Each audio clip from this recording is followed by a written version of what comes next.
Muy bien, muy buenas noches, estimados participantes. Les doy una cálida bienvenida a Vilovier. Soy Emileta Mayo y hoy tengo el placer de presentarles la séptima sesión del segundo módulo del Diplomado de Contrataciones con el Estado, con el tema Solución de controversias en ejecución contractual, que será desarrollado por la distinguida doctora Leili Aguilar Ventura, quien es doctora en Gestión Pública y Gobernabilidad, maestra en Derecho Constitucional y Administrativo en la Universidad Nacional de Trujillo, maestra en Gestión Pública en la Universidad de San Martín de Porres.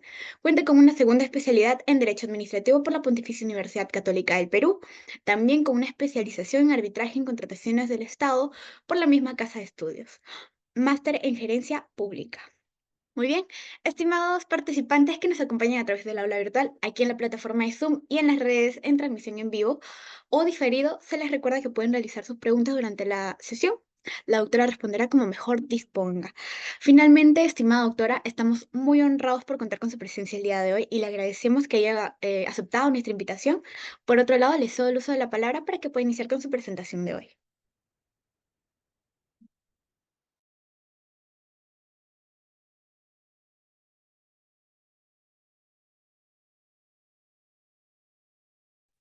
Bien, gracias, buenas noches. Para mí es un placer aceptar la invitación de Langers en esta actividad académica. Vamos a trabajar conmigo, como bien lo han indicado, la parte de eh, las controversias que se llevan a cabo durante la ejecución contractual, ¿no? Ustedes saben que el procedimiento de contratación, conforme ya lo han venido trabajando con los demás colegas, tenemos procesos de contratación bien marcados, ¿no? Como vienen a ser la etapa de actos preparatorios, que ya lo han trabajado anteriormente, la etapa de el procedimiento de selección y ahora estas controversias que se presentan durante la etapa de ejecución contractual, ¿no? Entonces ya han visto ustedes en las clases anteriores que durante la ejecución contractual pues se pueden dar algunas controversias relacionadas con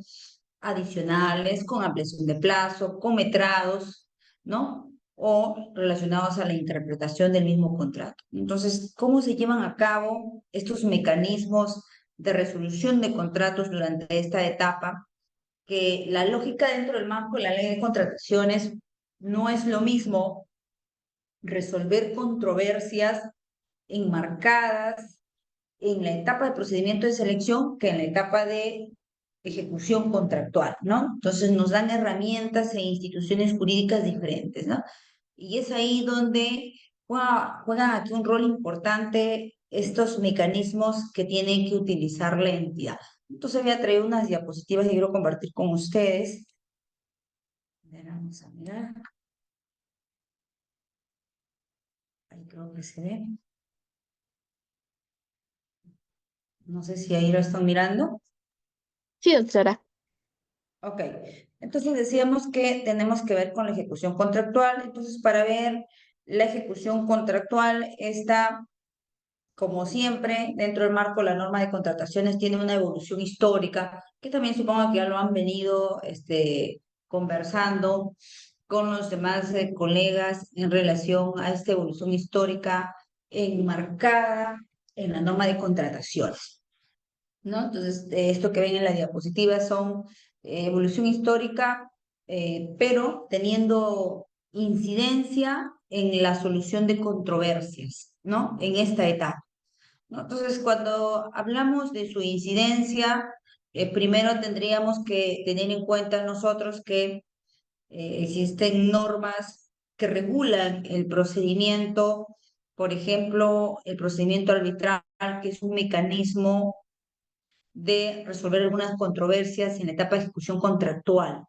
¿no? Es un mecanismo porque son tres los mecanismos bien marcados que nos da la norma, como por ejemplo la conciliación, el arbitraje, la junta de resolución de disputas, ¿no? Estos tres mecanismos tienen cada uno de ellos sus condiciones para poder utilizarlos, ¿no?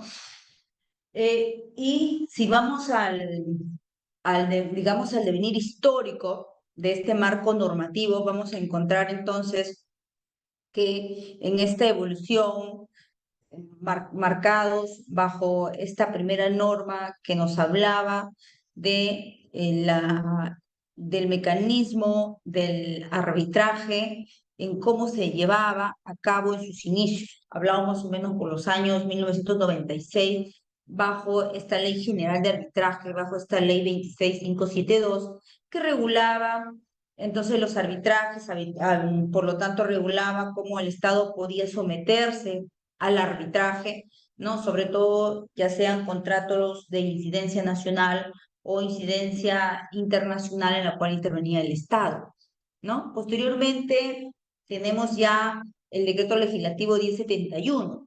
Ese decreto legislativo es el que está vigente hasta ahora en relación a guiar todo el procedimiento arbitral.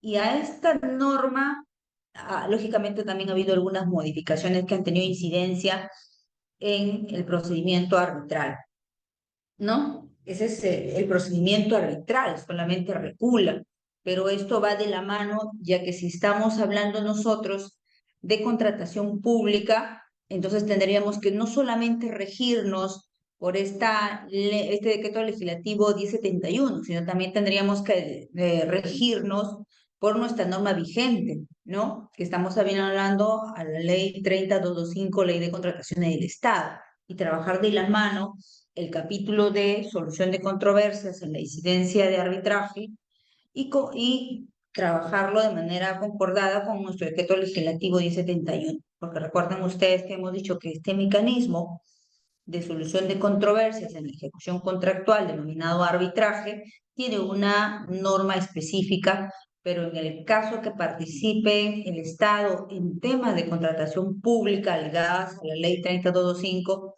tiene que trabajarse de manera complementaria porque hay que ver cuáles son las controversias que dice la ley de contrataciones, que son aquellas que deben ser solamente conocidas dentro del marco de la ley de contrataciones, que hoy día vamos a trabajar con ustedes, porque hay otras controversias que no van a ser sometidas a la ley del arbitraje, sino que se pueden llevar a otras vías, como la vía judicial.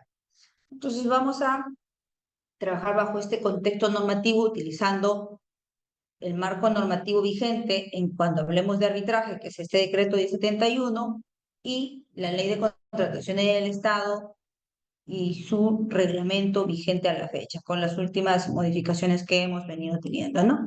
Entonces, partiendo de ello, nosotros vamos a encontrar que estos mecanismos de solución de controversias, también el marco normativo de contrataciones del Estado ha tenido una evolución histórica, ¿no?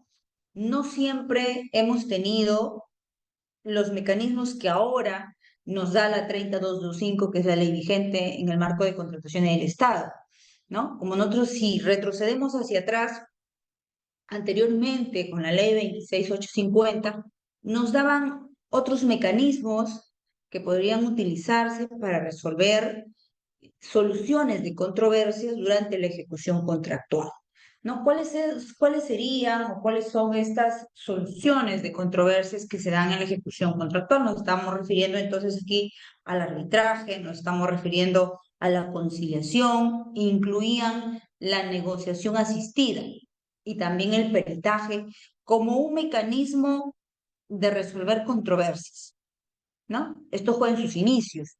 Posteriormente, si se acuerdan ustedes, con el decreto legislativo 1017, vemos que no nos dieron un abanico de los 4 mecanismos que hablaba la 26850, sino que lo redujeron solo a 2 mecanismos que podríamos utilizar nosotros en la resolución de controversias en la ejecución contractual y nos facilitaron solo la conciliación y el arbitraje. Posteriormente,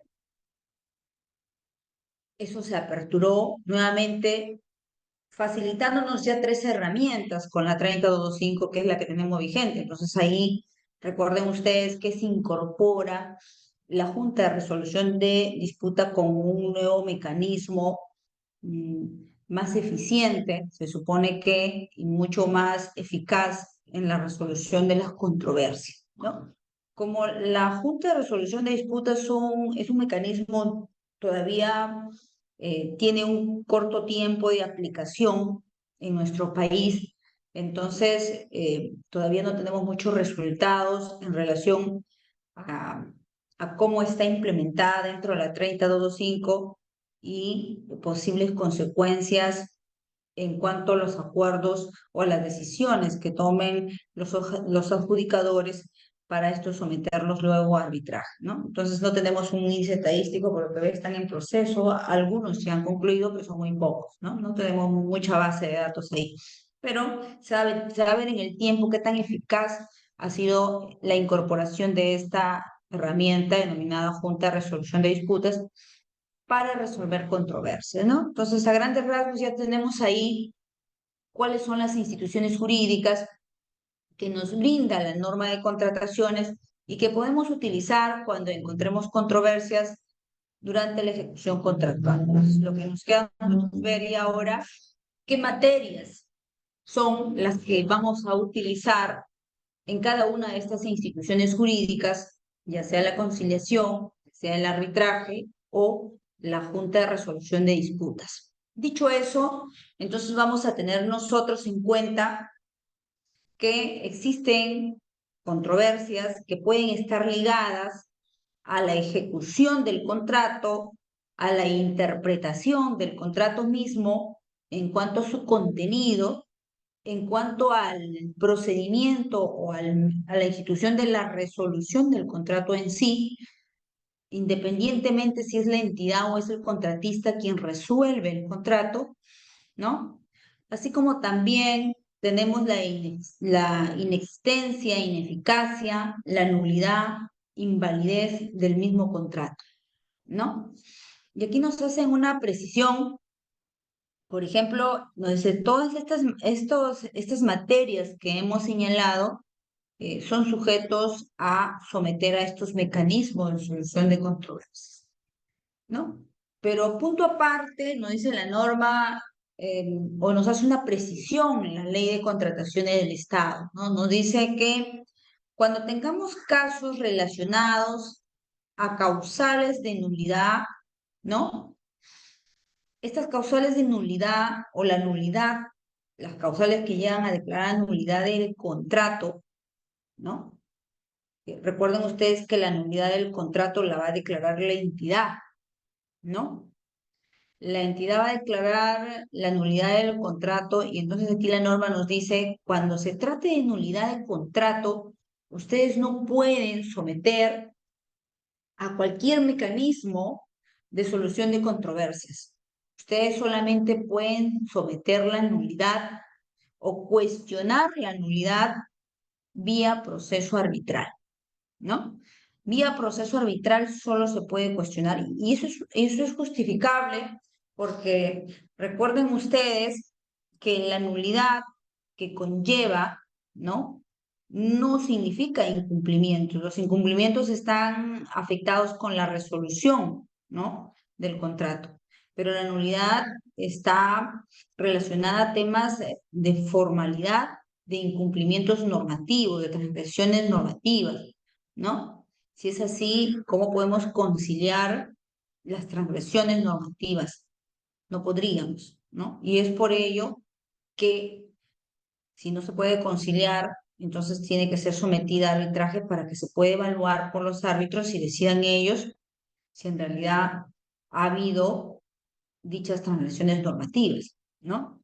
Entonces, a partir de ahí se entiende la justificación de someter el tema relacionado a controversias que se generen en relación a la nulidad del contrato, solo poder canalizarlo a través del arbitraje, ¿no?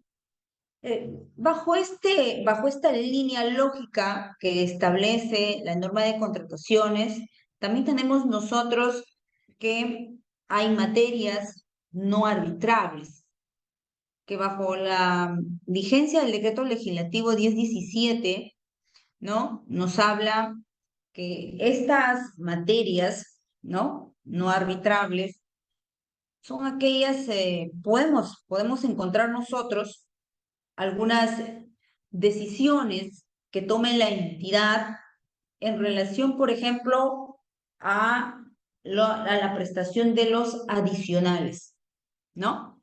A la prestación de los adicionales, ya sea que sean aprobados por la entidad o por la Contraloría. Recuerden ustedes que los adicionales hay un margen de porcentaje en relación al contrato de hasta cuándo lo aprueba la entidad, y si se excede de ese margen, le corresponde a la Contraloría poder aprobar el adicional, ¿no?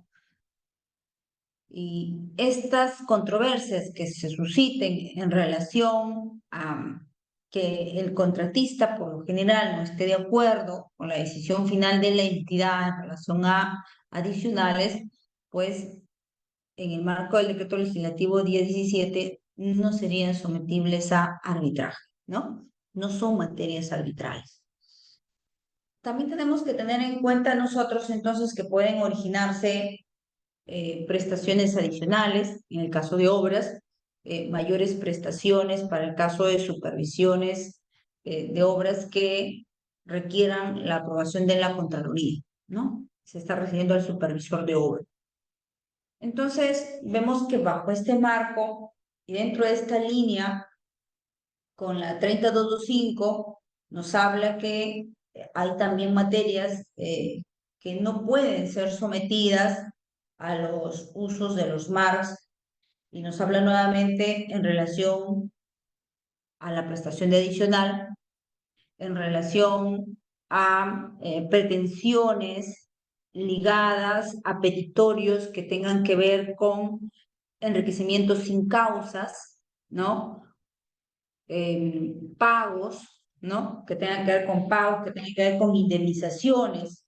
No pueden ser sometidos ellos a materias, estas materias no pueden ser sometidos a utilización de los mecanismos de solución de controversias, ¿no? O aquellos que deriven, dice, de la aprobación parcial, ¿no? De las prestaciones adicionales. Entonces tenemos ya sea por la entidad o la Contraloría. Entonces vemos que hay una ratificación tanto en el decreto legislativo 1017 como en la ley especial que viene a ser la ley 30225 que rige las contrataciones del Estado. Ya habíamos dicho que la 17 se refiere a la ley de arbitraje, no se olviden.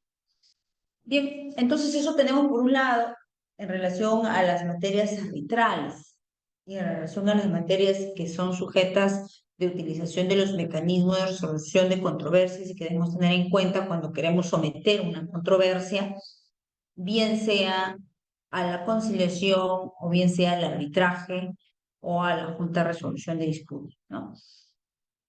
Y dentro de los plazos de caducidad también es importante observar, también es importante tener en cuenta los plazos de caducidad.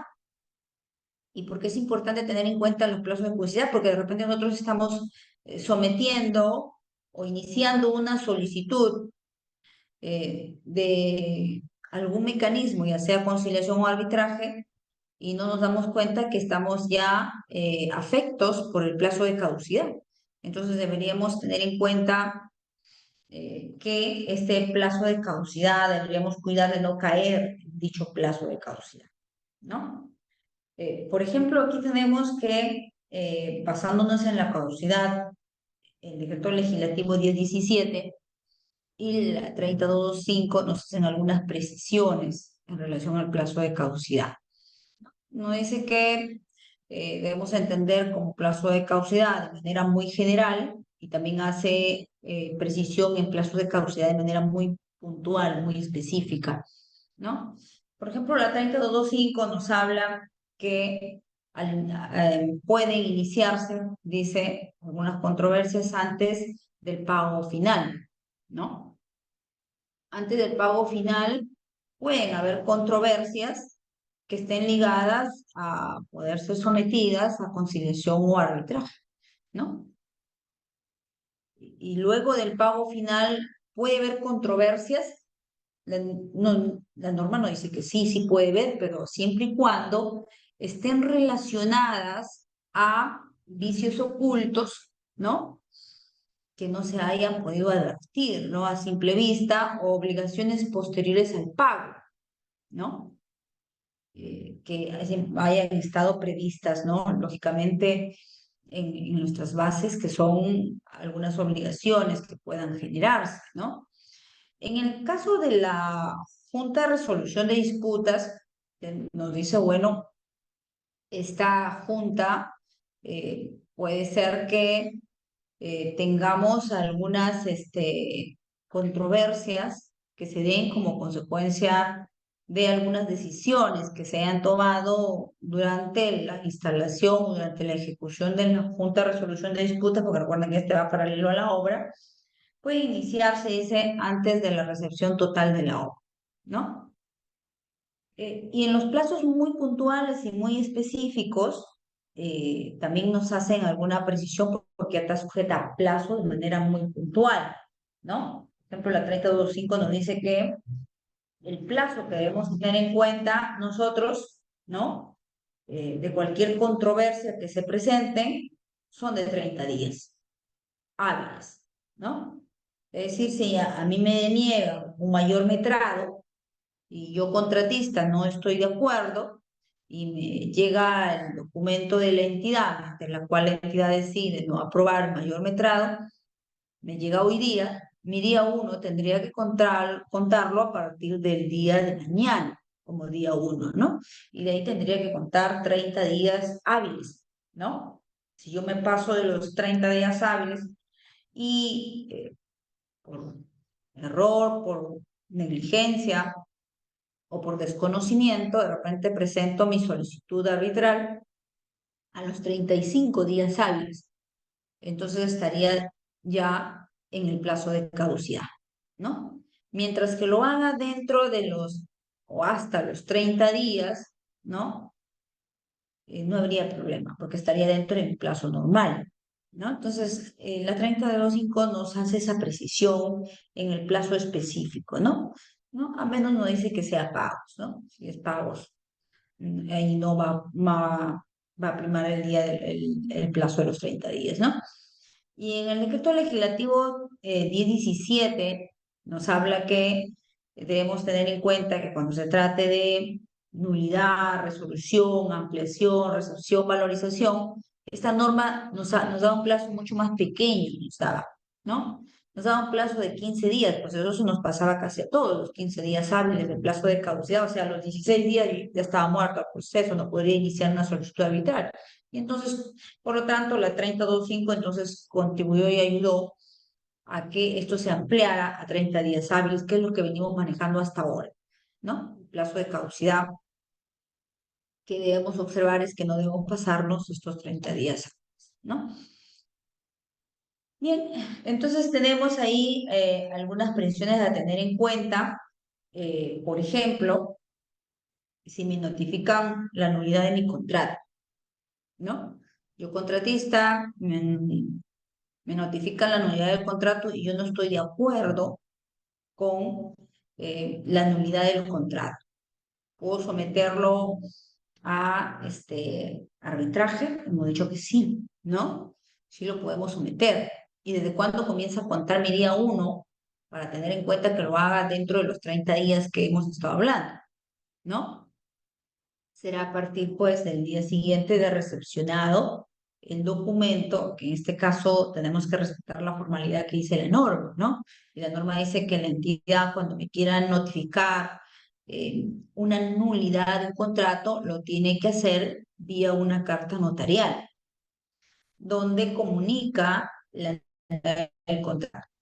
Entonces, tendría que contar a partir del día siguiente de que me notifican esta carta de nulidad sobre las nulidades de contrato, ¿no? Y a partir de ahí comienzo a contar los 30 días y tengo que tener en cuenta que para que no opere la caducidad, tengo que tramitar mi solicitud de arbitraje dentro de los 30 días, ¿no? Igual pasa con el caso de la resolución de contrato. Bueno, la resolución de contrato, como son temas de incumplimientos, habíamos dicho, puede ser que se den incumplimientos por ambas partes. Puede ser que se dé incumplimiento por el contratista o también puede ser que se dé incumplimientos por la entidad, ¿no?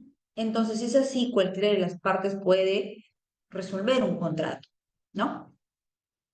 Y entonces hay que tener en cuenta también aquí los 30 días, ¿no? La norma dice que hay que hacerlo mediante si es la entidad, tiene que comunicar mediante una resolución, ¿no? Si es así, entonces será al día siguiente de que me notifiquen la resolución, el plazo de los 30 días, para que pueda activar o iniciar mi solicitud y no haya caducado, ¿no? Igual tenemos con la ampliación de plazo contractual. Yo contratista solicito una ampliación de plazo contractual siguiendo la formalidad que me indica la norma, pero la entidad decide, luego de la evaluación, decide denegarla, dicha solicitud de ampliación de plazo. Entonces tendría yo que, como contratista, ¿no? Luego de recibida, ¿no? El día siguiente de recibida dicha notificación denegatoria, comienza a habilitar mi día uno y tengo que tramitarla, entonces la solicitud arbitral, no máximo, hasta los 30 días, ¿no? Para que no opere el plazo de caducidad, ¿no? Y luego tenemos, también pueden ver controversias entonces ligados también a la recepción y conformidad de las prestaciones. Si es así, entonces en relación a la recepción y conformidad, por ejemplo, tengo que tener en cuenta también el plazo de los 30 días y será de ocurrida la recepción, ¿no? De de esta conformidad y la negativa, de repente, de la entidad de no estar de acuerdo con la recepción o de vencido el plazo para otorgar la conformidad, ¿no? Cualquiera de ellos que ocurra eh, y que den origen a una controversia ligada a la recepción y conformidad de la prestación. Luego tenemos las valorizaciones y mayores, las valorizaciones de sistemas relacionados a los metrados, igual también los 30 días hábiles, ¿no? En relación a esta solicitud de valorizaciones o de metrados. Y si esta me deniega, pues tengo que someterlo a controversia o arbitraje dentro de los 30 días, ¿no? Bien. Igual tenemos en el caso de liquidación de contrato, los 30 días también, ¿no? Puede ser que el contratista hace su liquidación, pone de conocimiento y tiene una notificación que tienen observaciones por parte de la entidad, ¿no?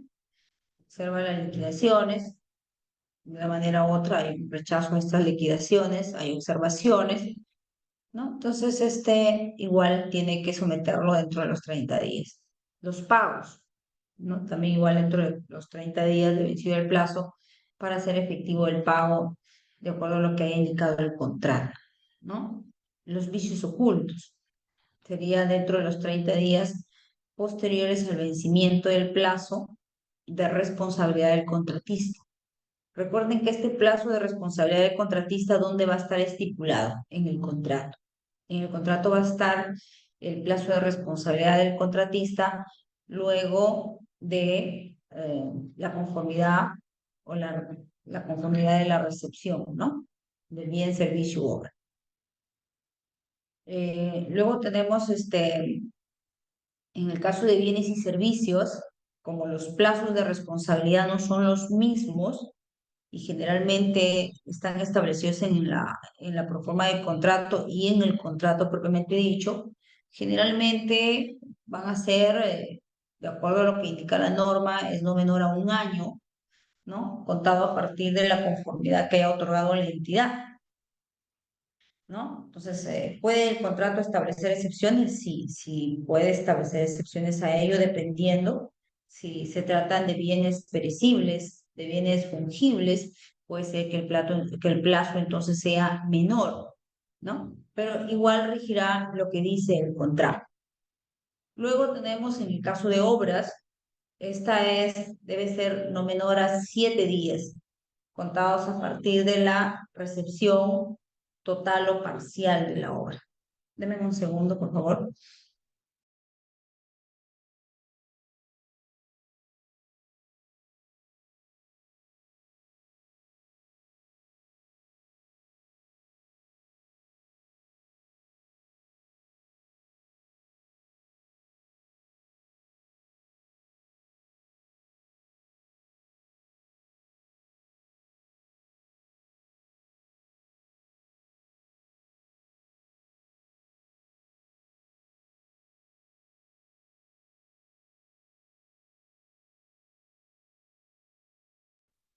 Ok, listo.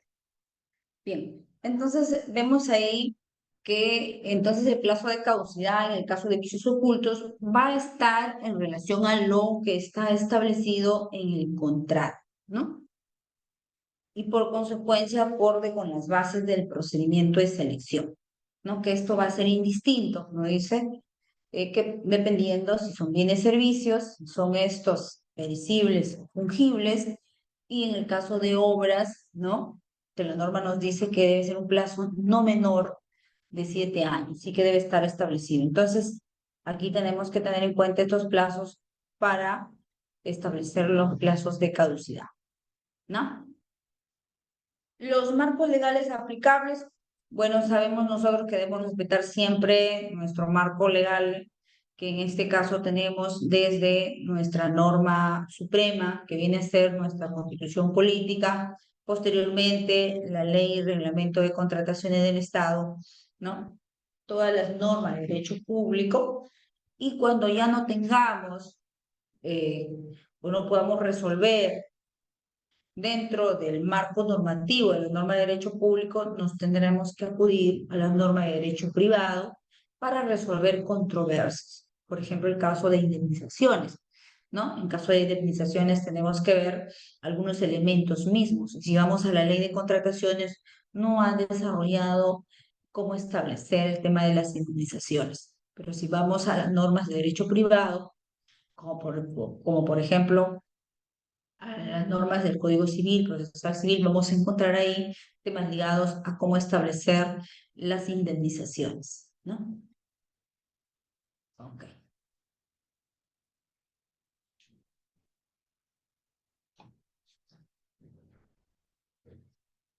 Bien, entonces tenemos bajo estos mecanismos y en el caso de regulación para los mecanismos de solución de controversias, cuando o dentro del marco de la normativa de contrataciones, vamos a tener en cuenta, por un lado, la ley de contrataciones, ¿no? Su reglamento y de manera supletoria, pues tendremos que tener en cuenta la norma arbitral, ¿no?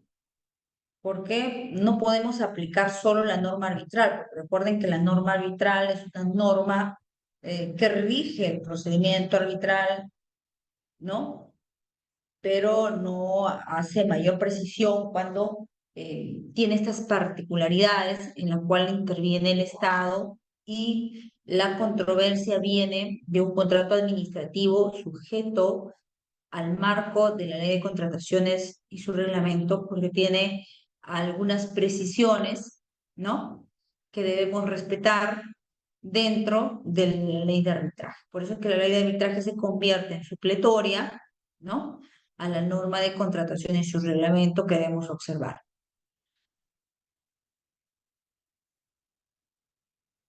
Bien, entonces dicho de manera detallada en relación a estas instituciones, ¿no? Arbitrales, a esta institución de estos mecanismos que se utilizan, eh, nos queda desarrollar a detalle cada una de ellas cómo se aplica, ¿no? Entonces, en el caso, por ejemplo, de la conciliación, ¿qué debemos tener en cuenta? Algunos conceptos generales. ¿Qué conceptos generales deberíamos tener en cuenta?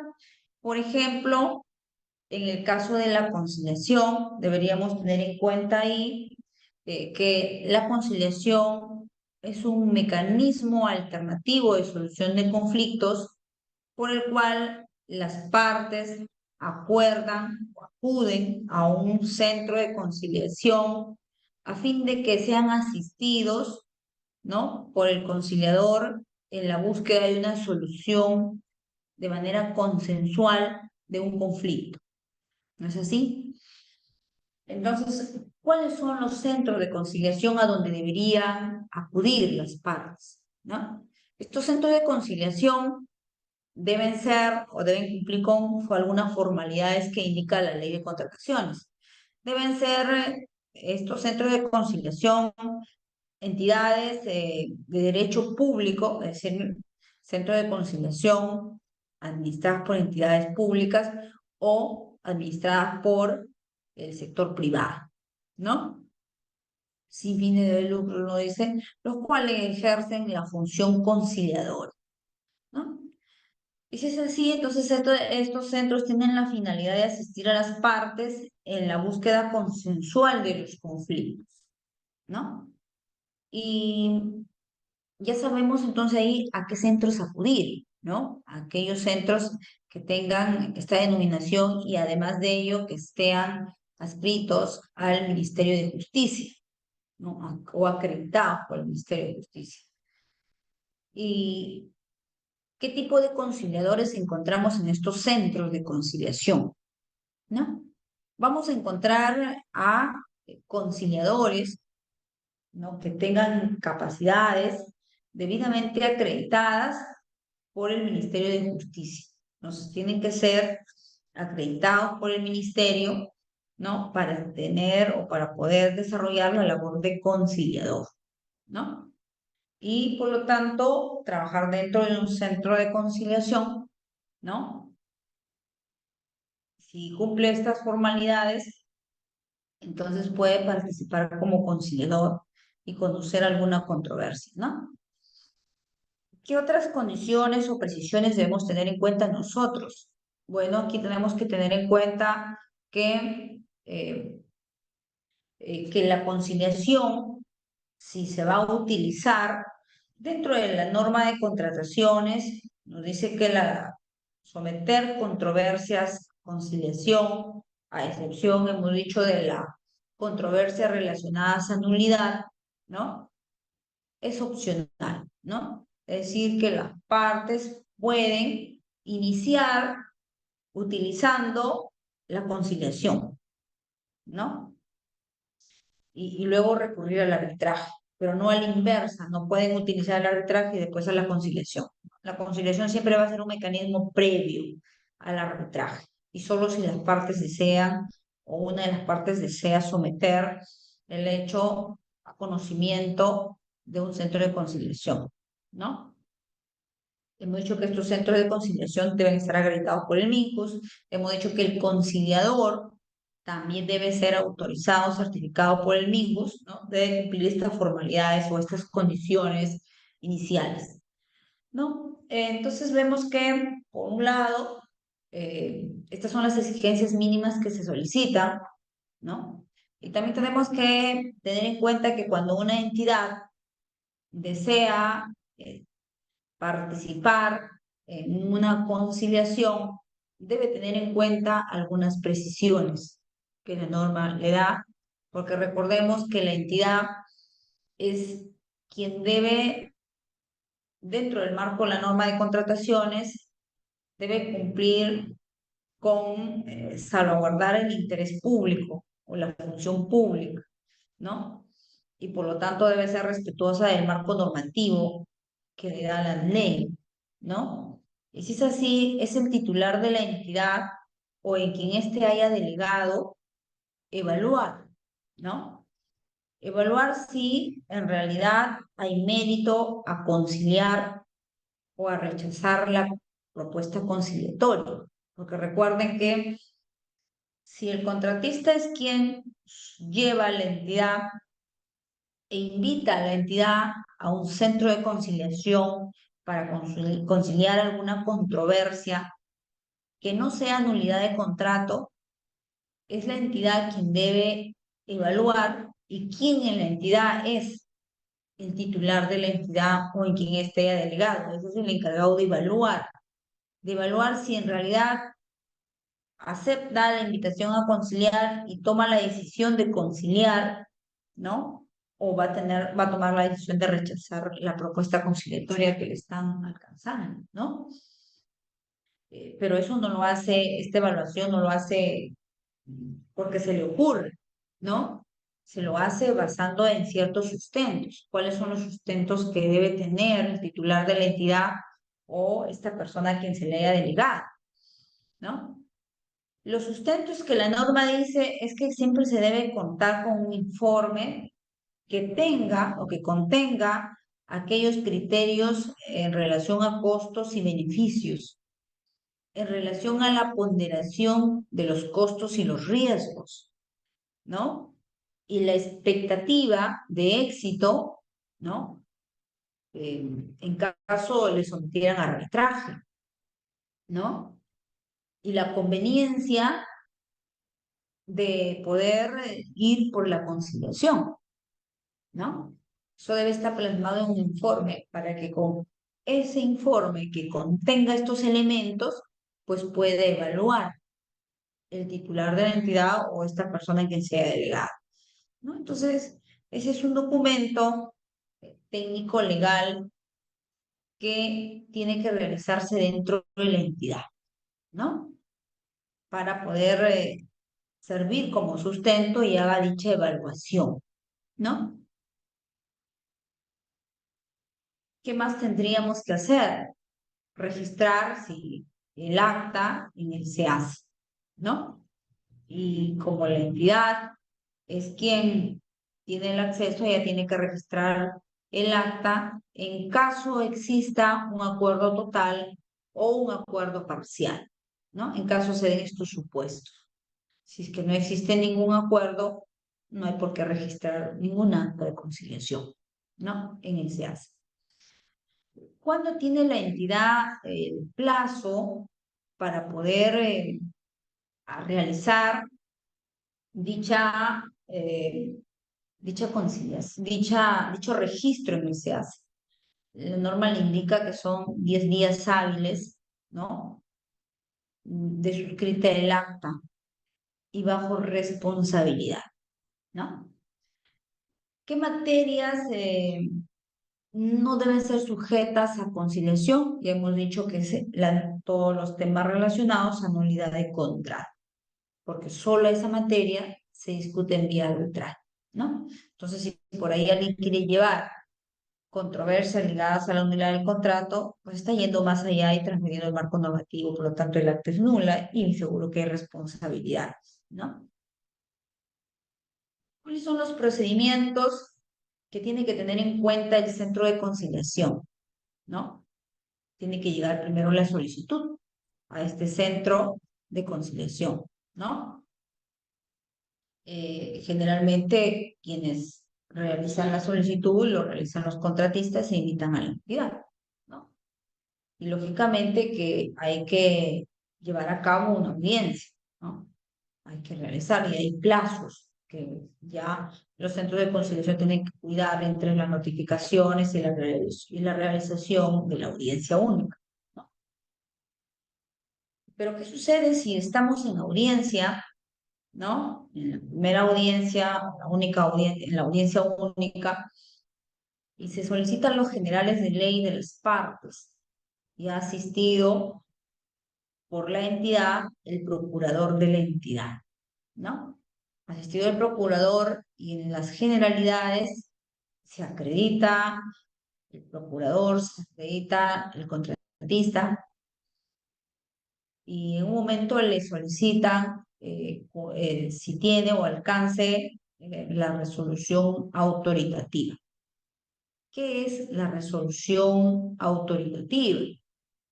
La resolución autoritativa es aquella que le da el titular de la entidad o en quien éste haya delegado, luego de la evaluación. Recuerdan que había una evaluación, si va a conciliación o rechaza la conciliación, entonces si va, tienen que emitir la resolución autoritativa. Dentro de la resolución autoritativa está la propuesta de la entidad, ¿no? Propuesta de entidad, ¿en qué contexto el procurador va a conciliar? Alcanzan la propuesta de la entidad y el procurador hace suya dicha propuesta contenida en la resolución autoritativa, ¿no? Entonces, ¿qué pasa si el procurador no lo tiene o no lo llevó, ¿no? Entonces, la norma indica que le dan un plazo de 30 días, ¿no? 30 días hábiles para que alcance la resolución. Si cumple los 30 días hábiles, puede que por acuerdo de las partes le den otros 30 días más, ¿no? Y si vencido dichos plazos sin que tengamos la resolución autoritativa, Eso significa entonces que no hay acuerdo, ¿no? No hay acuerdo conciliatorio y se da por concluida dicha audiencia única. Y con eso queda habilitado para poder iniciar nuevamente el plazo de caducidad para el arbitraje, ¿no? Si es que no hubiera acuerdo o si hubiera un acuerdo y este sea parcial, ¿no? Se habilita nuevamente el plazo de los 30 días para que puedan solicitar el inicio del proceso arbitral, recurran al centro, o sea, a los centros de arbitraje. ¿Sí? Entonces, más o menos las etapas del procedimiento de conciliación serían una preconciliación, la audiencia única, la audiencia de conciliación y los efectos postconciliación, ¿no? En la primera etapa preconciliación, ¿en qué consiste? En la preconciliación vamos a tener nosotros que va a estar la presentación de la solicitud de conciliación, que también va a estar la evaluación de la solicitud de conciliación, la designación del conciliador, ¿no? El cursar invitaciones, la preparación a la audiencia, ¿no? Esos van a estar en esta parte de la preconciliación, ¿no? Y en la etapa de la audiencia vamos a tener en cuenta ahí que van a existir algunas fases. ¿Cuáles van a ser estas fases? Por ejemplo, la reunión conjunta, ¿no? Donde se presenta, se da la bienvenida, se presenta, empiezan el discurso de apertura, la presentación de los hechos por las partes, la preparación de la agenda, ¿no? Luego viene la fase 2 que está referida a la reunión privada o reunión conjunta. Aquí tiene que ver con la búsqueda de los intereses, la redefinición del problema, la búsqueda de las opciones, las mejores opciones para la toma de acuerdos, definir cuál sería la mejor alternativa en base a las opciones propuestas, el cierre de la sesión. En la fase 2 igual seguimos con la reunión conjunta, ya tenemos que aquí redefinir cuál es el problema y evaluar de manera conjunta las opciones. En la fase 4 ya es tomar el acuerdo y por lo tanto el cierre de la audiencia de conciliación, ¿no? En la tercera sería registrar el acta, archivarla, el acta y por lo tanto el expediente de conciliación y hacer el seguimiento del caso, ¿no? En relación a las actas de ejecución. Funciones que aquí habría tenido en este caso el conciliador, tendría que haber analizado la solicitud de conciliación, ¿no? Antes de ir a la audiencia única, cumplir con los plazos para invitar a las partes a la audiencia de conciliación, informar a las partes sobre cuál es el procedimiento, cuáles son los fines, las características, las ventajas incluso de este mecanismo, facilitar el diálogo entre las partes, ¿no? Preguntar a las partes en relación a lo que tuvieran que manifestar, ¿no?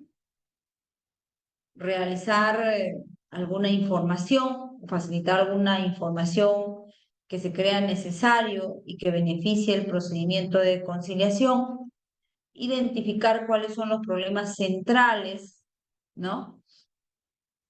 Y de manera concreta, sobre lo cual va a ser importante para poder aterrizar en un acuerdo conciliatorio, ¿no? Incentivar a las partes a encontrar una solución satisfactoria, ¿no? Para ambas. Recuerden que la conciliación supone que ambos ceden posiciones, y entonces de todas maneras, ambas partes ganan de una manera u otra, ¿no?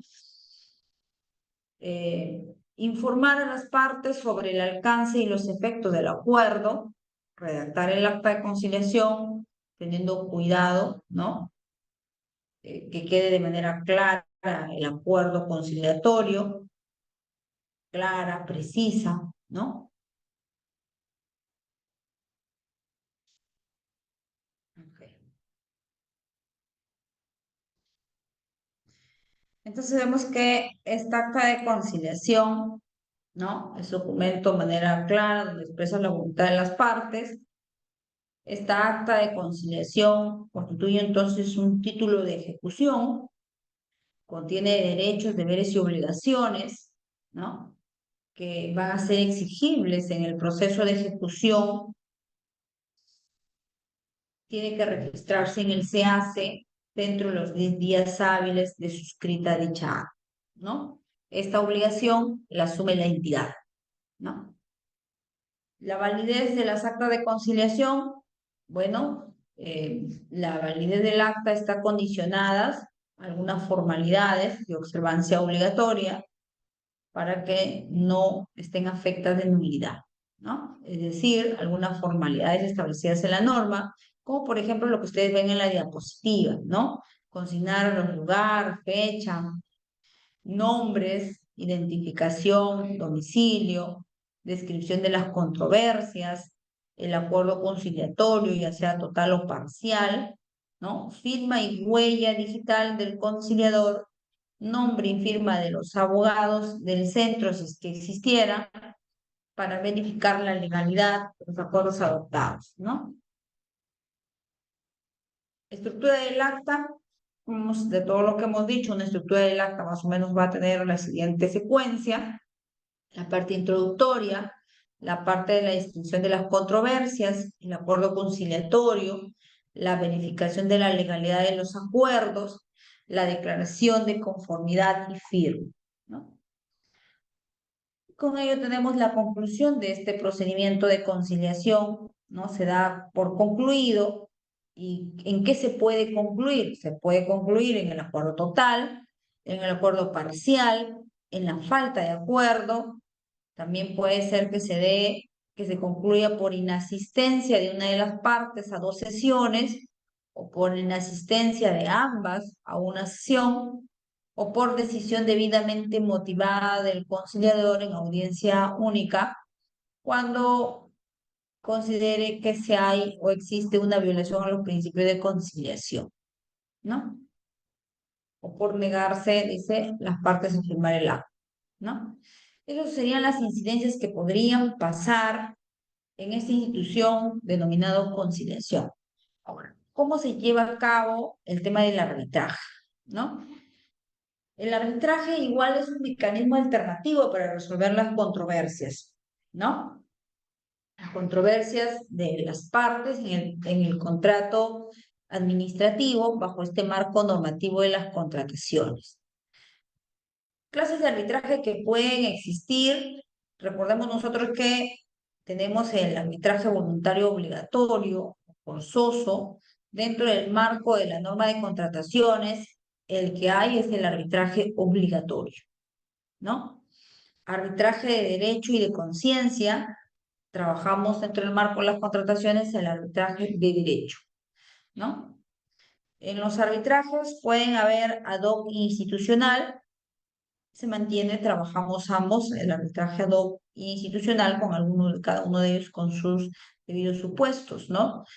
En el caso del ad hoc, quien lo organiza son las partes las que organizan el arbitraje a la medida de sus necesidades y que cuiden los detalles para generar la eficacia del laudo arbitral. En cambio, en el arbitraje institucional no van a ser las partes las que organizan el procedimiento, sino va a ser encomendada a la institución arbitral, ¿no? Quien ya tiene previamente establecido sus reglamentos del centro arbitral, ¿no?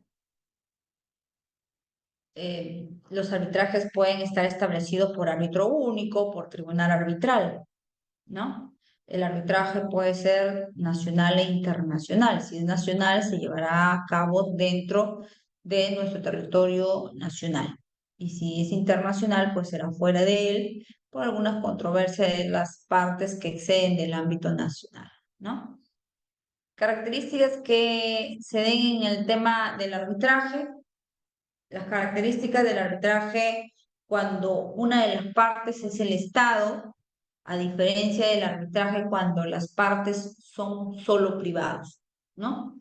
Si son privados, pues bajo el principio de autonomía de la voluntad, son las partes las que deciden, ¿no? Y pueden ser arbitraje de derecho y de conciencia, ¿no? Tienen incidencia en el patrimonio privado de las partes y por lo tanto en las normas de derecho privado. Su especialización de los que intervienen no es obligatoria y por lo tanto hay confidencialidad por las controversias que se resuelvan entre los privados, ¿no? En cambio, cuando el arbitraje, una de las partes es el Estado, de acuerdo a la norma de contrataciones, esta es obligatoria. El arbitraje que se utiliza es el de derecho, hay incidencia en los fondos públicos, en el interés público, se requiere la especialización de los árbitros que intervienen, está regida por normas esenciales de derecho público y se rige la transparencia, ¿no? Es por eso que incluso estos laudos vamos a ver en algún momento que son publicados. Cada uno de nosotros podemos ingresar y verificar el banco de laudos arbitrales en la cual una de las partes es el Estado, en un tema de contrataciones, ¿no? Se rige por un principio básico que es el principio de competencia de la competencia, ¿no? Es decir, que el tribunal arbitral va a ser el único competente para decidir sobre su propia competencia. Es decir, si hay una excepción de incompetencia del tribunal o del árbitro, son ellos los que deciden y absuelven esta excepción, ¿no?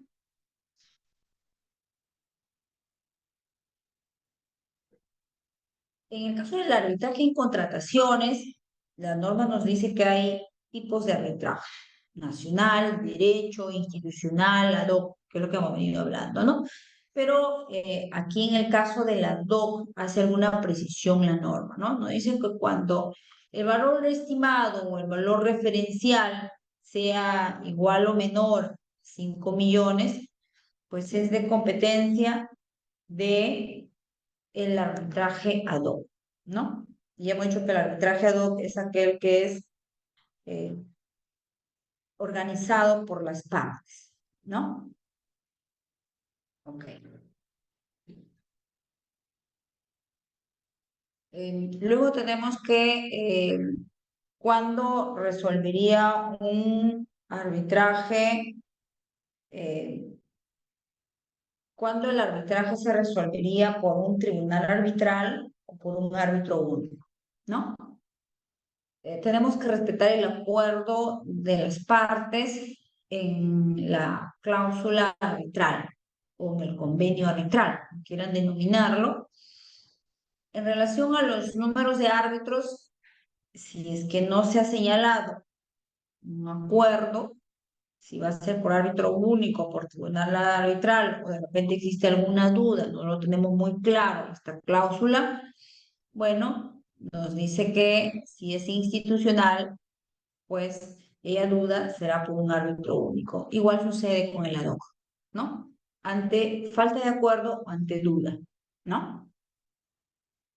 La responsabilidad respecto del arbitraje. En la responsabilidad tenemos que tener en cuenta que va a haber responsabilidad funcional por impulsar o proseguir la vía arbitral cuando del análisis costo-beneficio se determine cuál es la posición de la entidad, ¿no? Y la entidad, en base a este análisis costo-beneficio, ha tenido que determinar qué más le conviene, si le conviene ir a una conciliación o le conviene ir a un proceso arbitral. Recuerden que había la decisión que tomaba la entidad o que evaluaba el titular de la entidad si decidía, ¿no? eh, acogerse a la conciliación o si rechazaba la propuesta conciliatoria, ¿no? Por lo tanto, hay que tener en cuenta que la vía arbitral siempre vamos a necesitar un informe, ¿no?, técnico, legal, que recomiende acudir a dicho proceso arbitral, impulsar y proseguir la vía arbitral bajo este informe técnico para tener en cuenta siempre la posición de la entidad. ¿no?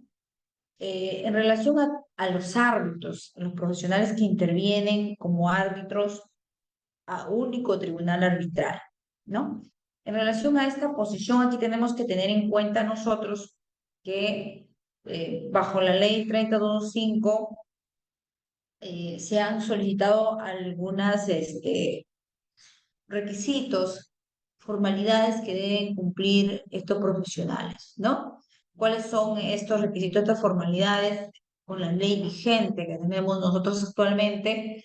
Bueno, que si es árbitro único o es presidente del tribunal arbitral, deben ser abogados, especialistas, tienen que tener especializaciones en derecho administrativo, en contrataciones y en arbitraje, ¿no? En el caso de los otros árbitros, o sea, los miembros titulares, pueden tener conocimiento en contrataciones con el Estado, ¿no? Tienen que estar registrados estos en el Registro Nacional de Árbitros, ¿no? El RNA-OCE que se le dice actualmente, cuando son designados por la entidad, ¿no? O cuando haya una designación residual. Entonces aquí esta precisión lo establece la misma norma de contrataciones que debemos tener en cuenta, ¿no? Otros principios a tener en cuenta en el actuar de estos árbitros es que estos deben actuar con independencia, imparcialidad y con el deber de información. Es decir, que los árbitros son permanentes, son y deben informar de manera permanente durante el desarrollo del proceso arbitral. Y deben ser imparciales, deben ser independientes, sin tener ninguna relación de carácter personal, profesional o comercial con las partes. Entonces, tiene que ser, esa independencia se tiene que ver de manera objetiva, es decir, que debe evitarse y no debe existir relaciones amicales, comerciales, personales, entre otros, que generen duda en su independencia, ¿no? Y la imparcialidad es algo subjetivo, ¿no? En relación a no tener un prejuicio sobre el asunto controvertido y en la cual, y en relación a lo que las partes aleguen o al derecho que ellos aleguen, ¿no? Entonces, todo árbitro, al momento de aceptar el cargo, informa sobre cualquier circunstancia ocurrida durante los 5 años anteriores a su designación, ¿no? Eh, que por lo menos puedan generar algunas dudas, ¿no?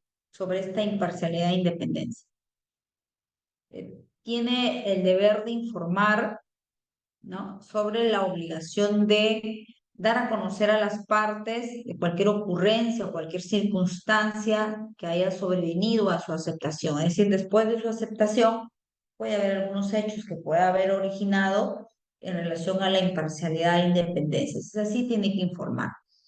El árbitro designado presenta una declaración jurada expresa sobre la idoneidad para ejercer el cargo, señalando si cumple con los requisitos, así como si cuenta con la disponibilidad de tiempo suficiente para llevar a cabo el arbitraje en forma satisfactoria, ¿no? Ok. También tiene que tener en cuenta que si incumple dicho deber de revelación, entonces constituye una infracción a los principios de independencia, imparcialidad, transparencia, y eso va a acarrear entonces que se lleve a cabo un procedimiento regulado en el Código de Ética, ¿no? Contra el árbitro que ha incumplido este deber de revelación, ¿no? ¿Qué sanciones se puede, con qué sanciones se le puede otorgar o dar? Va a tener que tener incidencia en relación a la gravedad, ¿no? puede ir desde una amonestación, una suspensión por 5 años e una inhabilitación permanente, ¿no? Pueden darse cualquiera de estos supuestos. Hay algunos impedimentos para ser árbitros, ¿no? La norma ha establecido varios filtros que deben tenerse en cuenta para tener en cuenta, ¿no? El presidente y el vicepresidente de la República, los ministros, los viceministros, los titulares de los órganos colegiados, los magistrados, los fiscales, los ejecutores coactivos, los procuradores públicos y todos aquellos que trabajen en esa área, el contralor, los titulares de las instituciones o los organismos públicos, los gobernadores, los alcaldes, los directores de empresas, el personal militar policial, ¿no? En temas de impedimentos están también los funcionarios y servidores públicos, los funcionarios y servidores del OCE, eh, los sometidos a proceso concursal, los sancionados con inhabilitación o suspensión, o los sancionados por los colegios profesionales, ¿no? Los sancionados con condenas de inhabilitación para el ejercicio profesional y que estén vigentes, los sancionados por delitos dolosos y sanción, los que tengan sanción o suspensión impuesta por el Tribunal de Contratación y del Estado, las personas inscritas en el registro de deudores de reparaciones civiles, las personas inscritas en el registro de deudores alimenticios morosos, las personas a que está refiriendo el literal M en relación a los impedimentos, ¿no? Entonces sabemos que todos los impedimentos hay que tenerlos en cuenta para no transgredirlos en el ejercicio de la labor, la función arbitral, ¿no? En el caso de los árbitros o del arbitraje institucional y del arbitraje ad hoc, la designación del árbitro por parte de la entidad es aprobada por el titular de la entidad o por el servidor y quien éste haya delegado dicha función. Claro que hay que verificar, ¿no? De manera oportuna que se realice, ¿no? En relación a la terna que supone que debe existir para poder elegir a un árbitro que sea propuesto por la entidad. En caso de los arbitrajes institucionales, el arbitraje institucional se verifica, ¿no? Que estos árbitros cumplan con los requisitos establecidos, ¿no? Ya sea para árbitro único, presidente o los demás integrantes. ¿Cuáles son estos requisitos? Esos que había dicho hace un ratito, la especialización que está incluidos en el RNA-OS.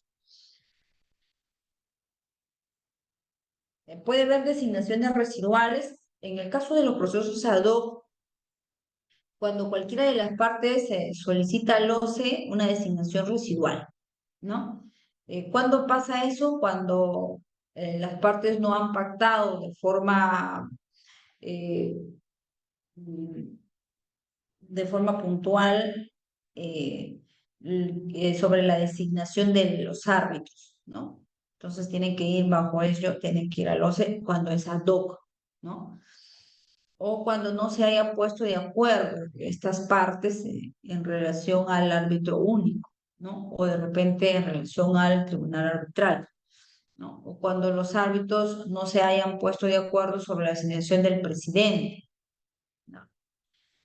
Cualquiera de estos supuestos le corresponde, puede recurrir al OCE para realizar esta designación residual. Entonces, la designación residual, en el caso del presidente del tribunal arbitral, en el caso de arbitraje de carácter institucional, el árbitro va a ser designado, ¿no? Y debe cumplir la formalidad de tener inscripción de RNA OCE. La designación residual son efectuados por el OCE y se realiza en del registro del RNA OCE y son definitivos e inimpugnables, ¿no? Estos son el registro bajo el RNA OCE que con la ley vigente que aún tenemos nosotros, pues sigue vigente este registro, ¿no? Ya con la nueva ley que viene, que todavía no sale su reglamento, que aproximadamente, de acuerdo a los plazos que han dado, hasta el próximo año probablemente, ya no va a existir el RNA-OS, ¿no? Entonces la metodología de ejecución de la solución de controversias ha variado pero eso se verá todavía cuando tengamos el reglamento. Por ahora rige lo que tenemos vigente y que estamos explicando ahora, ¿no? Bien, entonces este registro RNA no exime a los profesionales de cumplir con la información, ¿no? De los procesos arbitrales en los cuales ellos participan, ¿no? Por lo tanto, el árbitro debe contar con este registro, además de los demás requisitos en cuanto a la especialización, ¿no?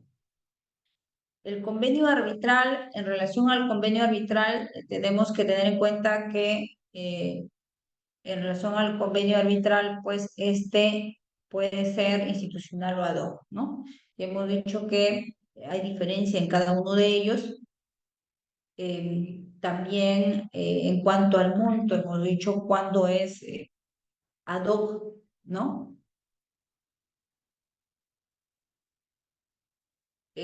También puede ser que exista un arbitraje subsidiario.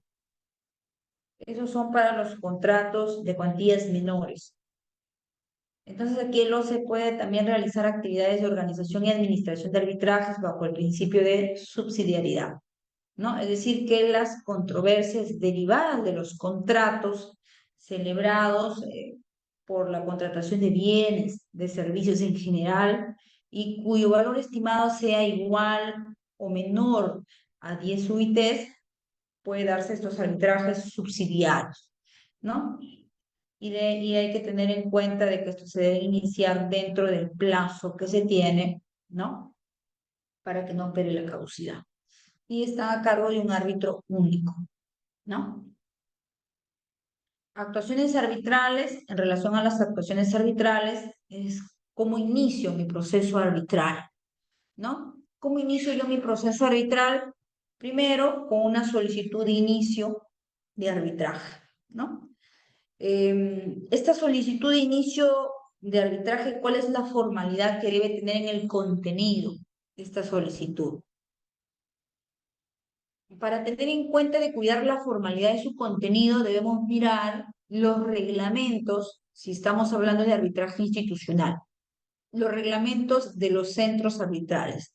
En los reglamentos de los centros arbitrales están las formalidades que debe contener una solicitud de inicio de arbitraje y que debe observar la parte que quiere llevar, ¿no?, su controversia a arbitraje, ¿no? En el caso que sea institucional. Pero ¿qué pasa si el arbitraje es ad hoc? La solicitud de arbitraje aquí ya no va a estar dirigida a un centro arbitral, sino la solicitud de arbitraje va a estar dirigida a la contraparte, directo a la contraparte, salvo que en el contrato hayan pactado de manera distinta, ¿no? Si no, tiene que dirigirlo a la otra parte, ¿no? Aquí el RNA-OCE es aquel que directamente interviene, ¿no? Si es que en los procesos menores, ¿no? Que habíamos estado nosotros hablando, incluso en los subsidiarios también, ¿no? ¿Cuál es el contenido de la solicitud? Por lo general, todos los reglamentos, como regla general, se tiene que hacer referencia a lo que expresa el convenio arbitral o la cláusula arbitral. También se tiene que expresar también la designación del árbitro cuando corresponda en la misma solicitud. Tiene que indicar. Si es que no se ha indicado, el centro le tendrá que correr traslado solicitando lo que designe, dándole un plazo. Generalmente el plazo son de 3 días para que las partes designen su árbitro de par, ¿no? El resumen de la controversia y la cuantía, ¿no? Si es pertinente, porque de repente es de derecho, ¿no?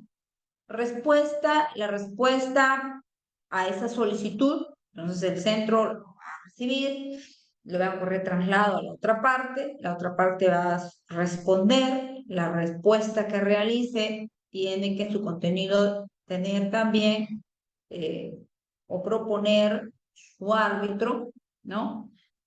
Tener una posición respecto a las controversias en cuanto a la cuantía, si es pertinente, y realizar la ampliación o la réplica de la controversia, ¿no?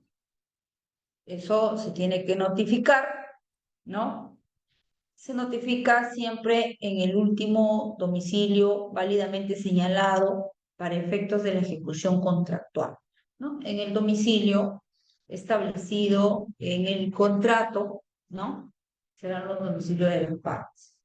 O de repente, si han establecido que sea o han actualizado sus domicilios, se tendrá que notificar en los domicilios debidamente eh, establecidos, ¿no? Para que tengamos la notificación válida, ¿no? De ahí vienen las actuaciones arbitrales para el tema de caducidad. Aquí tenemos que tener en cuenta que en caso de haber seguido previamente un procedimiento de conciliación, ¿no? Con acuerdo o sin acuerdo, el arbitraje, se supone que el acuerdo tendría que ser parcial para que continúe el arbitraje en las cuales no ha habido acuerdo, ¿no? Entonces, sin acuerdo o con acuerdo parcial, el arbitraje respecto a aquellas materias que no han conciliado son las aquellas que van a iniciarse el arbitraje observando el plazo de caducidad, ¿no? Ahora, si las partes han convenido que las controversias se sometan previamente a una junta de resolución de disputas, el inicio del arbitraje y el plazo se regirá por lo dispuesto en el reglamento. Eso quiere decir que luego de concluido la junta de resolución de disputas, se va a iniciar el arbitraje y previamente hayan establecido sus objeciones a las decisiones de los adjudicadores, dentro de los plazos establecidos también, no es cuando considere, ¿no? En relación a estas actuaciones arbitrales, también tenemos las recusaciones, ¿no? ¿Podemos recusar a los árbitros? Sí, sí podemos recusar cuando estén incursos en algunas causales de los impedimentos que hayamos dicho anteriormente o en relación a que no nos han alcanzado la declaración jurada de revelación, ¿no? O lo han hecho incompleto. Las actuaciones arbitrales aquí se refiere a las instalaciones, ¿no?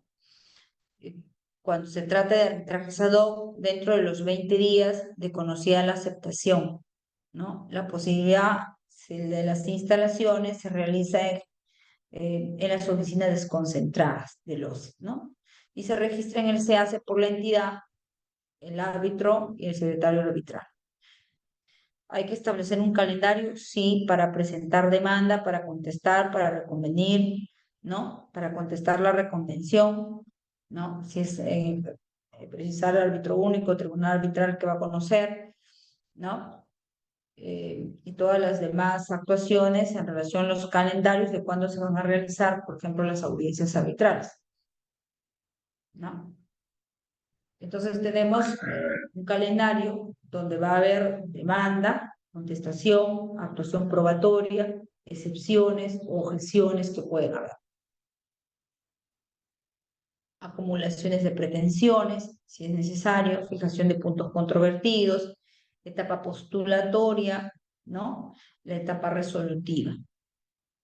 Y el laudo va a tener algunos efectos que van a ser, el laudo es definitivo, inapelable, ¿no? Y de cumplimiento obligatorio para las partes, claro, luego que se haya notificado, ¿no? Vincula a las partes, vincula a otras partes, no, si no han estado dentro del proceso y no han sido parte del proceso arbitral. Notificación, tiene que notificar a través de SEACE para efecto de su eficacia, ¿no? ¿Qué se registra en el SEACE? El laudo, también se puede, también se tiene que registrar algunas integraciones, si es que hubiera exclusiones, interpretaciones o rectificaciones al laudo. Responsabilidad del registro lo hace el árbitro único o el presidente del tribunal arbitral, ¿no? El laudo siempre va a ser por escrito y debidamente firmado, ¿no? Por los árbitros.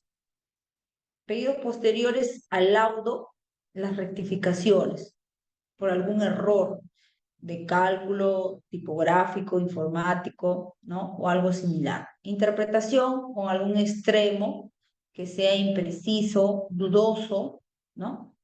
Integración cuando sometido a pronunciarse sobre alguna pretensión. Exclusión es cuando se ha pronunciado sobre una materia no arbitrable y por lo tanto no demandada. Efectos del árbitro, efectos del laudo. Los árbitros cesan en sus funciones, ¿no? Las materias no pueden volver a someterse a un proceso judicial ni a otro proceso arbitral. Terminan aquí todas las actuaciones arbitrales. Causales de anulación que pueden afectar al laudo, bueno, pueden ser en relación al convenio arbitral que este es inexistente, nulo, anulable, inválido, ineficaz, o cuando las partes no han sido notificadas con el nombramiento de un árbitro o de las actuaciones o no haya podido hacer valer sus derechos por defectos de la composición del tribunal, cuando haya sido resuelto materias no sometidas a decisión arbitral, cuando se haya pronunciado sobre materias no arbitrales, cuando se haya emitido fuera del plazo, si se ha establecido un plazo, ¿no? Adicionalmente, también puede ser sometido a anulación si la composición del árbitro único del tribunal y si las actuaciones arbitrales no se han ajustado a lo establecido en la ley y en el reglamento, ¿no? En caso de que dichas circunstancias haya ocurrido, entonces constituirá aquí causal de anulación solo si resulta procedente, ¿no? La solicitud formulada, ¿no? Características para anular un laudo, bueno, que este sea extraordinario, pues vía revisión judicial, ¿no? Sometido a motivación, tiene que estar debidamente motivada de manera concreta y sin revisar el fondo del laudo, ¿no? Debe ser comunicada a las partes um, y debe ser informada en el SEAS, ¿no? El Consejo de Ética, bueno, esto está, hay un Consejo de Ética que les había indicado donde se puede llevar procedimientos sancionadores contra los árbitros en cuanto a sus realizados, en cuanto a sus incumplimientos establecidos en este código, por ejemplo, los impedimentos, por ejemplo, los deberes de revelación, ¿no? Luego viene la JRD. En relación a la JRD, esta JRD, bueno, es aplicada en nuestro país, tiene muy poco tiempo de aplicación, habíamos dicho, generalmente son para obras de gran envergadura y son para prevenir, solucionar durante la ejecución de la obra, ¿no? Es decir, la obra se está ejecutando, paralelo a ello se instala una JRD. ¿No? Y lo que conlleva con ello es evitar que existan paralizaciones de las obras, ¿no? Y promover de manera oportuna la solución. Tipos que pueden haber, pues hay JRDs permanentes y ad hoc, la ley de contrataciones del Estado ha establecido junta de resolución de disputas de manera permanentes, ¿no? La finalidad de la labor que realiza la JRD, bueno, por un lado tienen una función preventiva, la que realizan entonces una labor consultiva, y por otro lado resuelven controversias, entonces realizan una labor decisoria, ¿no? Entonces estas dos labores, tanto la consultiva como la decisoria, la ejercen los adjudicadores durante la ejecución de la obra y por lo tanto van a absolver y van a resolver controversias desde el inicio del contrato hasta la recepción de la obra. Supone que inicia el contrato y paralelo inicia la JRD. Desde ese momento tienen competencia para conocer las controversias que se den, ¿no? Se ha establecido entonces que de acuerdo a la ley de contrataciones, las partes tienen la facultad de pactar hasta antes del inicio de la ejecución de la obra una cláusula en relación a la solución de controversia mediante la JRD. Y la norma establece la obligatoriedad para contratos de ejecución de obra cuyos montos sean iguales o superiores a 20 millones, pues es obligatorio, ¿no? Tener que realizar. Los alcances, bueno, en caso de ¿Qué pasa si un contrato se resuelve, ¿no? La JRD es competente para conocer y decidir dicha controversia, ¿no?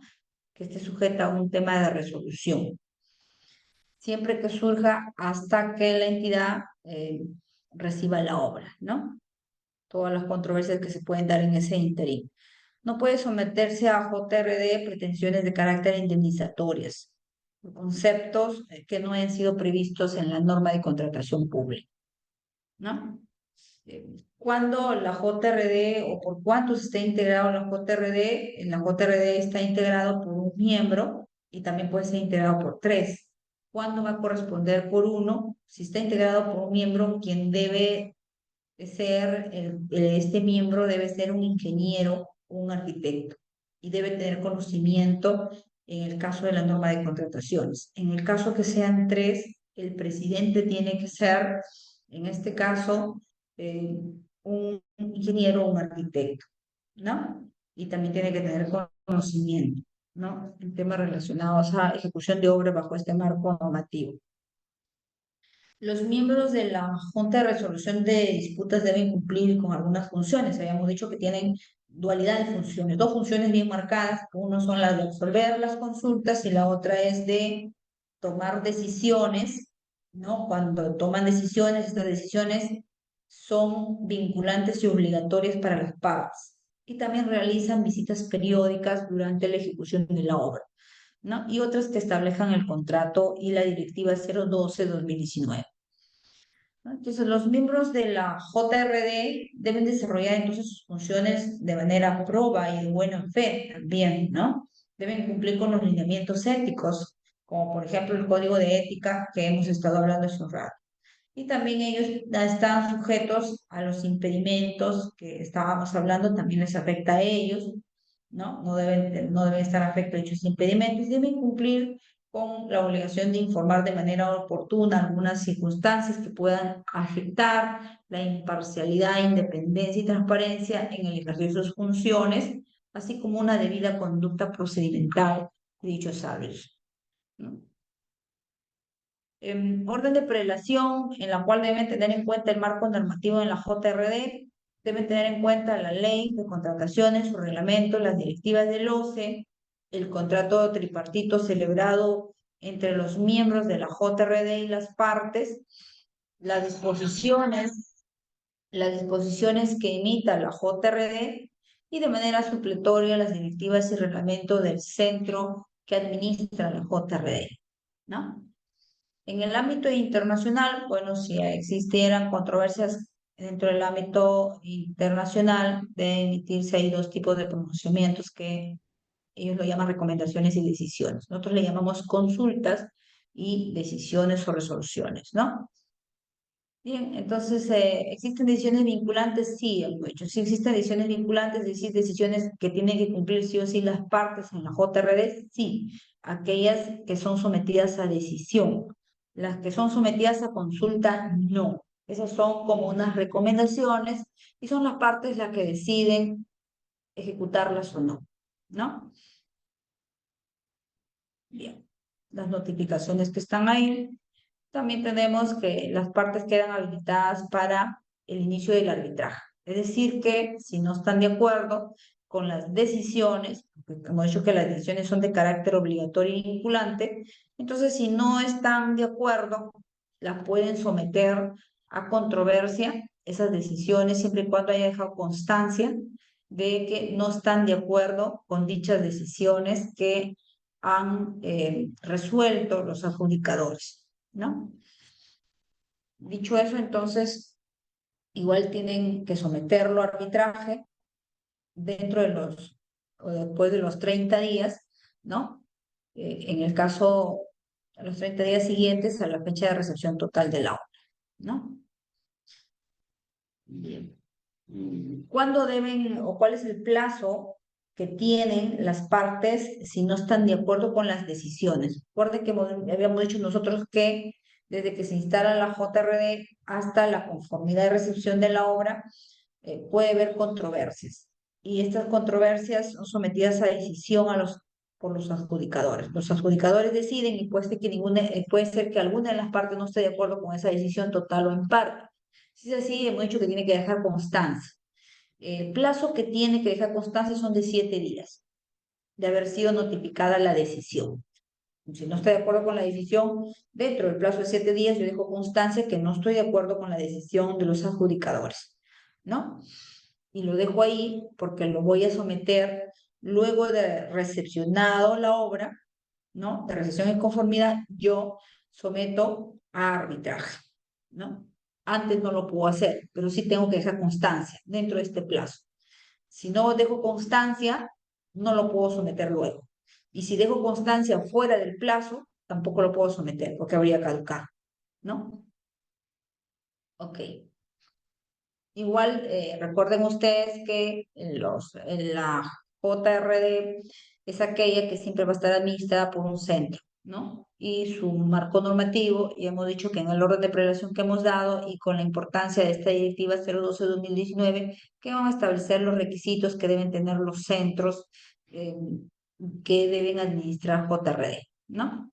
Que son generalmente tener experiencia en temas previos de arbitraje, tener un plantel profesional y una infraestructura mínima, ¿no? Bien, entonces, y las funciones que cumplen los centros, designar a los adjudicadores o reemplazarlos de manera residuales, ¿no?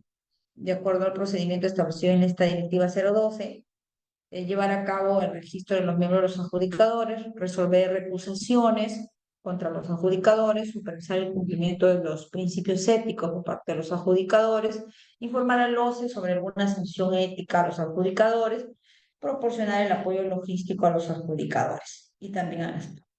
Bien, entonces estas son algunas ideas que quería compartir con ustedes en relación a ejecución o controversias durante la ejecución contractual. Si tienen alguna consulta, alguna pregunta en relación a lo que hoy día hemos estado conversando, pues quedo atenta.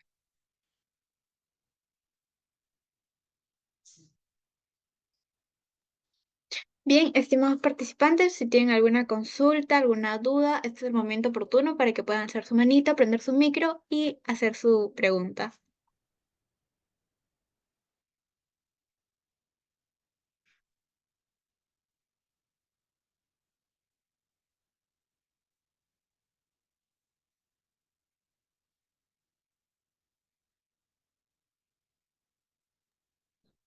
Bien, estimada doctora, creo que la ponencia ha sido bastante clara.